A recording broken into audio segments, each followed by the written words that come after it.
L'enjeu pour Xgrain, pour l'environnement de Nouvelle-Calédonie, c'est de restaurer les écosystèmes dégradés. Faire en sorte déjà que ça ne brûle pas, il y a déjà ça, mais aussi quand les terrains sont dégradés comme ça, si on n'intervient pas, ça peut être très longtemps dans cet état-là, donc il faut intervenir le plus efficacement possible. Locataire. Ici, c'est un terrain d'expérimentation parmi d'autres qu'on a en Nouvelle-Calédonie. On le choisit parce que c'est des zones dégradées, il y en a beaucoup. Là, on est dans les Zoumacs avec les traces anciennes de dégradation sur ces sols-là, des choses qui ont plusieurs centaines d'années d'histoire, avec des ouvertures de pistes minières qui sont venues défricher, des feux également. Donc ici, tout au fond, dans les montagnes, il reste encore des forêts. Mais en gros, en Calédonie, c'est 75% des forêts qui ont disparu.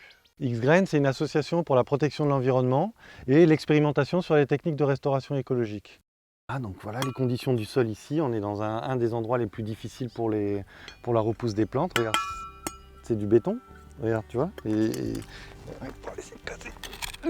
Imagine, il faut qu'elles aillent pousser là-dedans, donc là c'est des essais. La Nouvelle-Calédonie, c'est un terrain extraordinaire pour la botanique, 80% d'endémisme, ça peut monter à 89-90%, c'est-à-dire que 9 plantes sur 10 qui sont autour de nous ici n'existent que là. Les bombes de graines, c'est quand même quelque chose qui est connu depuis longtemps. Ça vient presque de l'Antiquité, si tu veux, les Égyptiens, pour éviter que les oiseaux mangent les graines qu'ils allaient semer de blé, ils les enrobaient dans l'argile sur les bords du Nil. Et donc du coup, ça protégeait les graines et quand l'eau arrivait, elles étaient là, prêtes à partir. Le projet du drone, c'est venu dans cette réflexion de toutes les techniques nécessaires pour diffuser, disperser les bombes de graines. On peut y aller à pied, à cheval, en voiture, en avion. Et les drones, avec les nouvelles technologies qui sont devenues très fiables, très matures, on peut arriver à créer soi-même un drone, en tout cas avec le Fab Lab de l'université, pour essayer d'avoir des solutions simples, légères encore une fois, pour aller à 2 km de distance, larguer des dizaines de kilos de bombes de graines, là où il aurait fallu 2 jours et des moyens considérables auparavant.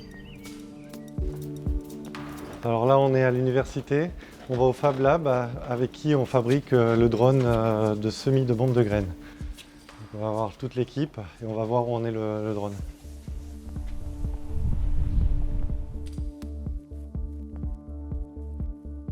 Alors voilà le drone, fabriqué par le Fab Lab de l'université avec Xgrain et les étudiants de l'université et plusieurs groupes d'étudiants déjà qui ont travaillé sur le projet et qui vont encore travailler l'année prochaine par groupe pour faire avancer ce drone qui va nous servir à semer les bombes de graines dans des distances éloignées des terrains inaccessibles.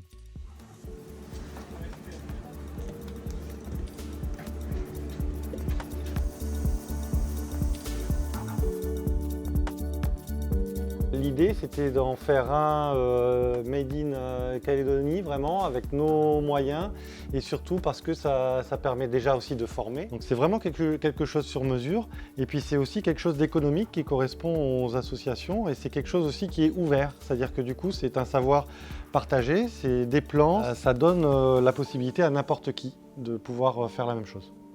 Quand on s'intéresse à l'environnement, dans la nature, j'ai envie de dire, même si on fait des choses compliquées, longues, beaucoup de charges de travail, c'est beaucoup de plaisir aussi d'être dans ces endroits-là où on va rarement pour découvrir des gens, des sites. Donc c'est rentrer en contact avec plein de gens très intéressants et vraiment enrichissants et une nature merveilleuse.